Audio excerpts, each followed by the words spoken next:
บายดีสวัสดีครับพี่น้องชาวลาวครับวันนี้อยู่กับผมเจษฎาเช่นเคยกับการวิเคราะห์ฟุตบอลทุกวันละ3คู่ทางหน้าเพจแห่งนี้ครับดังนั้นเจอกันแล้วอย่าลืมกดไลค์กดแชร์ไปก่อนเลยกันแล้วกันนะครับมาถึงค่ำคืนวันพฤหัสบดีครับแน่นอนคือวันนี้ไฮไลท์ไปอยู่ที่ยูฟ่ายูโรปาลีกในรอบ16ทีมสุดท้ายนัดแรกนะครับผมเลือกเอา3คู่มาฝากพี่น้องชาวลาวเหมือนเดิมครับไปที่คู่แรกเวลาเที่ยงคืน55นาทีครับแฟรงก์เฟิร์ตจากเยอรมันเปิดบ้านเจออินเตอร์มิลานจากอิตาลี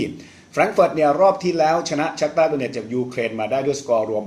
6-3นะครับข่าวร้ายคือวันนี้เนี่ยอันเต้เรบิดตัวรุกตัวหลักเนี่ยมีปัญหาการบาดเจ็บลงไม่ได้นะครับน่าจะเป็นมิยัตกาสติโนวิชที่ลงเล่นแทนนะครับร่วมกับข้างหน้าอย่างลูก้าโยวิชและเซบาสเตียนฮันแลครับฝั่งอินเตอร์มิลานเนี่ยรอบที่แล้วถล่มราปิดเวียนนามาด้วยสกอร์รวม 5-0 ครับคืนวันนี้เนี่ยบอเก้เกต้าซิมเวอร์ซาโกนะครับรวมไปถึงมาโรอีกาดีน่าจะยังลงสนามไม่ได้ทั้งหมดนะครับตัวหลักจะเป็นรัตยาเนียงโกลันอีวานเปริสิตและลอตาโรมาติเนสที่ลงล่าตาข่าย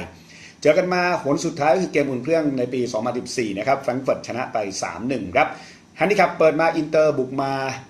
เป็นแฟรงก์เฟิร์ตนะครับเหนือกว่าเล็กน้อยครับผมมองว่าแฟรงก์เฟิร์ตเป็นทีมที่เล่นในบ้านฤดูกาลนี้ได้น่ากลัวมากๆนะครับทั้งในเกมยุโรปแล้วก็ในเกมลีกอินเตอร์เองจะว่าไปปัญหาคือเล่นเยือนยังไม่ดีนักนะครับวัดใจไปที่แฟรงก์เฟิร์ตครับดูแล้วผมว่าเสมอเป็นอย่างน้อยแต่ว่ามีมุมเบียดชนะสูงเหลือเกินนะครับวัดใจไปที่แฟรงก์เฟิร์ตคู่ต่อมาเที่ยงคืน55เช่นเดียวกันครับเดนโมซาเกร็บจากโครเอเชียเปิดบ้านเจอเบนฟิก้าจากโปรตุเกสซาเกร็บเนี่ยรอบที่แล้วชนะวิกตอเรียเพลเซนจากเช็กมาด้วยสกอร์รวม 4-2 นะครับคืนวันนี้ต้องเช็คฟิตมาริโอกาฟราโนวิชที่อาจจะลงไม่ได้นะครับตัวหลักจะเป็นดานิเอลออโมอาร์เมอร์โกยักและข้างหน้าเป็นบรูโน่เพตโควิชลงล่าตาข่ายฝั่งเดียวลิสบอนเบนฟิก้ารอบที่แล้วชนะกาลาตาสารายมาด้วยสกอร์รวม 2-1 นะครับคืนวันนี้เอดูอาร์โดซาวิโอเจ็บลงไม่ได้นะครับคู่น่าจะเป็นเจาเฟลิกกับฮาริสเซเฟโรวิช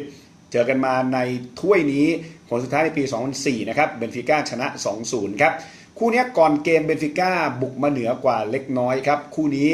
ผมว่าเชียร์ไปที่ดินาโมซาเกร็บเจ้าถิ่นดีกว่านะครับซาเกร็บเป็นทีมเล่นในบ้านได้ดีมากๆนะครับดูแล้วไม่แพ้แน่ครับในค่ำคืนนี้วัดใจเจ้าถิ่นนะครับปิดท้ายที่เวลาตี 3 ตรงครับนาโปลีจากอิตาลีเปิดบ้านเจอเรดบูลซาวบวกจากออสเตรียนาโปลีเนี่ยรอบที่แล้วถล่มซูริกมาด้วยสกอร์รวม 5-1 นะครับคืนวันนี้จะไม่มีแนวรับอย่างราอูลอัลบิโอนที่ยังเจ็บครับตัวหลักจะเป็นคาริดูคูลิบาลีตรงกลางเป็นอัลลันนะครับแล้วก็แนวรุกโคเซกาเยคอนลอเรนโซอินซินเย่และดริสเมอร์เทนลงล่าตาข่ายฟังเรดบูลเนี่ย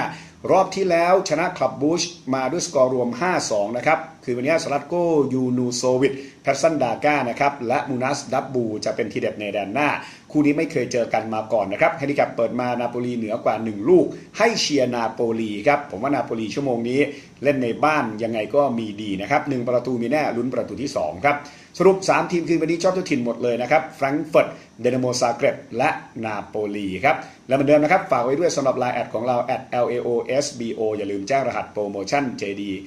888และย้ำแล้วย้ำอีกว่าของแท้ต้องlao-sobobet.com เท่านั้นครับขอให้พี่น้องทุกคนโชคดีในค่ำคืนนี้ครับสบายดี